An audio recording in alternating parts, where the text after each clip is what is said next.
Donc je suis parti sur cette idée de juste raconter, tiens, si la guerre débarquait un matin chez nous, comment on réagirait? En 42 vignettes, Zep plonge son héros Titeuf dans l'horreur de la guerre.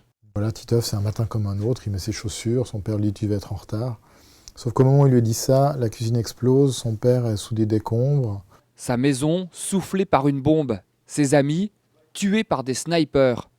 Une planche choc pour faire réfléchir au drame des migrants. On voit tous les jours aux infos des gens qui fuient. C'est des images qui sont d'une violence tellement forte qu'on se blinde par rapport à ça. Et pour finir, on regarde ça et ça ne nous fait plus rien. J'ai pensé qu'on était plus touché par un personnage de fiction que par la réalité, parce qu'au final, ces personnages de fiction, on les connaît, ils nous accompagnent.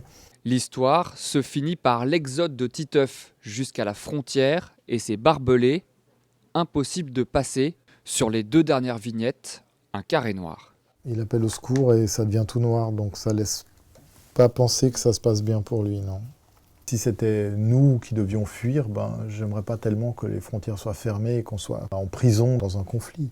Ça me semble humainement inévitable qu'on accueille les gens qui sont en situation de détresse. Un message qui a manifestement touché. La bande dessinée publiée sur son blog a été vue plus de 2 millions de fois en l'espace de 3 semaines.